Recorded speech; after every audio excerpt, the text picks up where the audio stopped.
Breaking news వరంగల్లో నడి రోడ్డులో వైద్యుడిపై హత్యాయత్నం జరిగింది. వరంగల్ బట్టుపల్లి మధ్య ప్రధాన రహదారిపై ఘటన చోటు చేసుకుంది. కారులో వెళ్తున్న వైద్యుడు సిద్ధార్థ్ రెడ్డిపై అత్యంత దారుణంగా ఇనుప రాడ్లతో దాడి చేశారు. కారును అడ్డగించి బయటకు లాగి దుండగులు రాడ్లతో దాడికి దిగారు. కొన ఊపిరితో ఉన్న బాధితుడిని పోలీసులు ఆసుపత్రికి తరలించారు. దాడికి పాల్పడిన వారు ఎవరు, ఎందుకు దాడి చేశారు అనే కోణాల్లో పోలీసుల విచారణ కొనసాగుతోంది.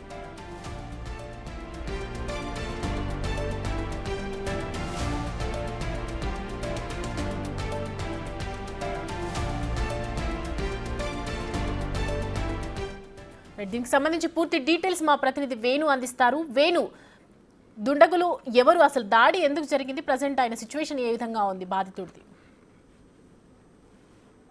సౌమ్య, ఉదయం ప్రాథమికంగా పోలీసులు విచారణ చేసిన తర్వాత అనుకోకుండా బైకు కారు డాష్ కావడంతోనే మాట పెరిగి ఇద్దరి మధ్య తీవ్ర వాగ్వాదంతోనే డాక్టర్ పై దాడికి పాల్పడాలని భావించారు. కానీ ప్రస్తుతము ఆ సీన్ ఆఫ్ అఫెన్స్ లోపల మరిన్ని క్లూస్ సేకరించిన తర్వాత కూడా ఇది పక్కా ప్లాన్ తోనే వైద్యుడిపై సూసైడ్ మర్డర్ అటెంప్ట్ చేసినట్టుగా తెలుస్తుంది. ప్రధానంగా ప్రతిరోజు ఆయన 9:30కు కాజీపేట లోపల తన ఆసుపత్రి లోపల క్లినిక్ లో విధులు నిర్వహించుకొని పేషెంట్లను చూసిన తర్వాత 9:30 తర్వాత తిరిగి బయలుదేరి కాజీపేట నుంచి ఆ కడుపుకొండ బ్రిడ్జ్ ద్వారా వయా ప్రస్తుతం మనం ఉన్నటువంటి ఈ రహదారి గుండా ఉన్నటువంటి గ్రీన్వుడ్ స్కూల్ దగ్గర అంటర్ రోడ్లో ఉన్నటువంటి స్కూల్ దగ్గర తాను రెంట్కుంటాను. సో అక్కడికి ప్రతిరోజు 9:30కి కాజీపేటలో స్టార్ట్ అయ్యి 10:20 వరకు ఆయనకి ఇంటికి రావడం జరుగుతుంది. ప్రస్తుతం మనం ఉన్నటువంటి ఈ అమ్మవారిపేట క్రాస్ మనం చూసేది ఆ అమ్మవారిపేట క్రాస్ వద్ద నిర్మానుష్య ప్రాంతంగా ఉంటుంది. దాదాపు ఇక్కడ 8:30, 9 అయిందంటే కూడా రద్దీ పూర్తిగా తగ్గిపోతుంది.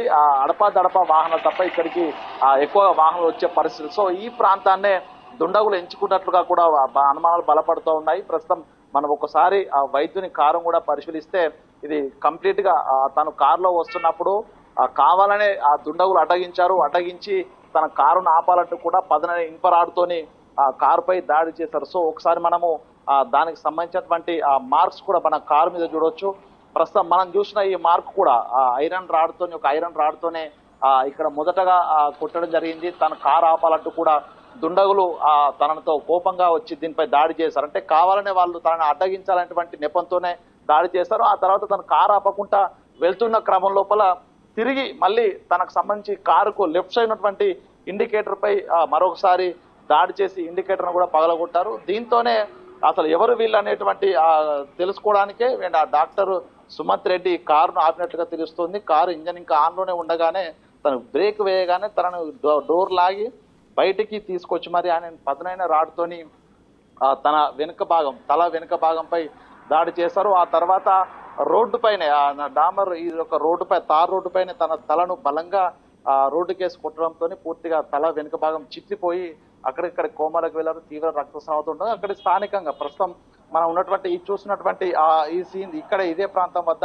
తనపై దాడి జరిగింది. అయితే ఇక్కడికి కొంత కనుచూపు మేరలోనే స్థానికులు కూడా ఉన్నారు. కానీ ఏం జరుగుతుందో తెలుసుకొని వచ్చేలోపు ఈ ఘటన జరిగిందని చెప్తా ప్రస్తుతం మనతో ప్రత్యక్ష సాక్షులు ఉన్నారు. ఒకసారి అసలు ఏం జరిగింది, రాత్రి ఏ టైంకి జరిగింది? 9:30కి అక్కడ కొట్టేసిళ్ళు. ఆయనను 9:30కి అక్కడ కొట్టేసిళ్ళు. మేము వచ్చేవారికి ఆల్రెడీ వెళ్ళిపోయిండు. ఒక కిలోమీటర్ దూరంలో మేము ఉన్నాం, 2 కిలోమీటర్స్. బండి మీద వచ్చిళ్ళు కొట్టేసి వెళ్ళిపోయి హెల్మెట్ పెట్టుకుని వెళ్ళిపోయారు. ఇద్దరే ఉన్నారు, కొట్టిళ్ళు వెళ్ళిపోయారు. బండి మీకు ఏమైనా శబ్దాలు అరుపులు ఏమైనా వినిపించినా మీ దగ్గర? మేము అంత దూరంలో ఉన్నాం కదా, మాకేం వినిపించలేదు. చాలా దూరంలో 1 కిలోమీటర్ల దూరంలో ఉన్నాం కదా, ఆల్రెడీ వెళ్ళిపోయారు. మేము వచ్చేవారికి ఆయన కింద పడేసి వెళ్ళిపోయారు. ఆ బండి అన్ని ఆన్లోనే ఉన్నాయి, కారు గిట్లా. వచ్చేసరికి పరిస్థితి ఏంది? అప్పటికే ఆ డాక్టర్ రోడ్డు మీద పడి ఉన్నాడా? రోడ్డు మీద పడేసి ఉన్నాడు, ఆల్రెడీ పడున్నాడు. పలిగిపోయింది, ఇంకా తల ఇంకా భాగం పలిగిపోయింది ఆల్మోస్ట్. డాక్టర్ ప్రతిరోజు ఇట్లాగే వస్తాడా? ఇప్పుడు గమనించరా ఆయన వచ్చే క్రమం లోపల? మీరు అక్కడ చూస్తున్నప్పుడు కూడా ఆయన వెంట పడ్డట్టు ఏమైనా కనిపించిందా? బైక్ మేము ఆల్రెడీ కాజీపేట నుంచి వస్తున్నాం. అది మేము ఆడ ఆగినాక వీళ్ళు వచ్చేసిళ్ళు. వచ్చి ఆల్రెడీ అయిపోయినట్టున్నది, వాళ్ళు వెళ్ళిపోతున్నారు అప్పటికే బండి మీద.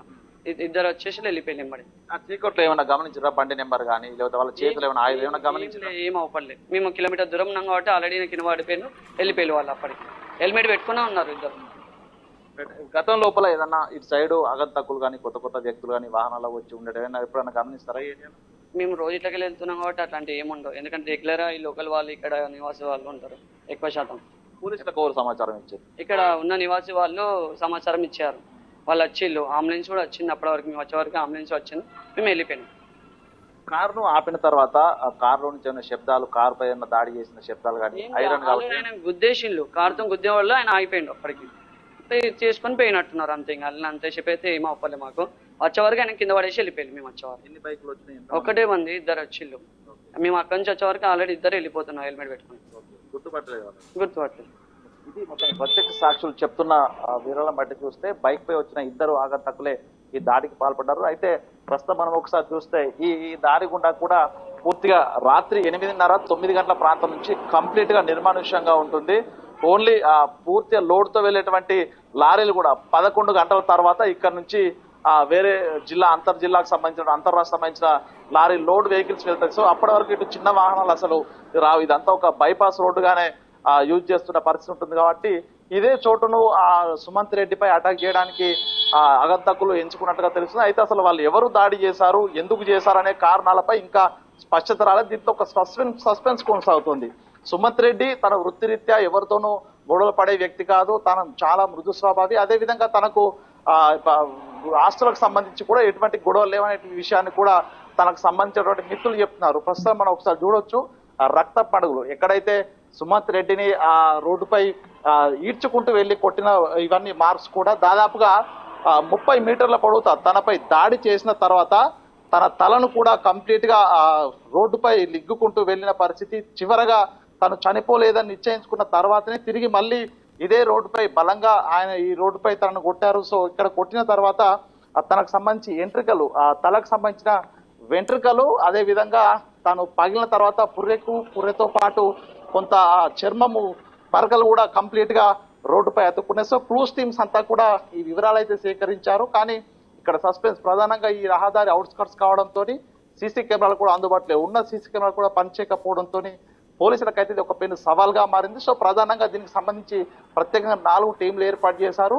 అదేవిధంగా హాస్పిటల్కు ఆ రోజున తనకు నిజంగా హత్య చేయడానికి వస్తున్న ఆగంతకులు రెక్కి నిర్వహించి ఉంటే మాత్రం వాళ్ళు హాస్పిటల్ కూడా వచ్చి ఉంటారు. కాబట్టి ఆసుపత్రి వద్ద ఒక ప్రత్యేక టీం అయితే ఆ సీసీ కెమెరాన్ని కూడా పరిశీలిస్తుంది. దాంతో పాటుగా ఈ రహదారి 8:45 నుంచి మొత్తంగా 10:30 వరకు కూడా వెళ్ళినటువంటి వాహనాలకు సంబంధించి డీటెయిల్స్ అన్ని కూడా సేకరిస్తూ ఉన్నారు. ఇక వచ్చిన దుండగులు కూడా హెల్మెట్లు ధరించడంతో స్థానికులు కూడా గుర్తుపట్టే పరిస్థితి లేదు. సో చీకటి ఉన్న ప్రాంతం కాబట్టి ఇదంతా కూడా అవుట్స్కట్స్ కాబట్టి ఆ వెహికల్ నెంబర్లు కూడా సరిగా గుర్తించలేని పరిస్థితి. మొత్తంగా అయితే జంక్షన్స్ ఏదైతే కట్టుకొండ బ్రిడ్జ్ వద్ద జంక్షన్ ఉంటుందో అక్కడి నుంచి కుర్సుగుట్ట వరకు ఉన్న జంక్షన్ దాదాపుగా 6 కిలోమీటర్ల పొడవు రహదారి గుండా కూడా ఏ షాప్ లో కెమెరాలన్నా కూడా ప్రతిదీ కూడా పరిశీలిస్తూ దుడ్డగుల వేటలు అయితే పోలుస్తున్నారు. ఇక మరోవైపు సుమంత్ రెడ్డి పరిస్థితి విషమంగా ఉండడంతో ప్రస్తుతం హైదరాబాద్ యశోదాలు తరలించి అక్కడ చికిత్స మొత్తంగా తన ప్రాణాపాయ స్థితిలో ఉన్నాడు. ఏ విషయం కూడా చెప్పలేమంటే వైద్యులు చెప్పిన పరిస్థితి. మొత్తానికి అసలు వైద్యునిపై ఎవరు దాడి చేసి ఉంటారు, ఎందుకు తన చంపాల్సినటువంటి అవసరం ఎవరికి ఉందనే ఒక ప్రశ్న, ఒక సస్పెన్స్ కొనసాగుతుంది. దీనిపై పోలీసులు కూడా త్వరలోనే ఛేదిస్తామంటూ కూడా చెప్తున్న పరిస్థితి ఉంది. Soumya, over to you. Right Venu, thank you.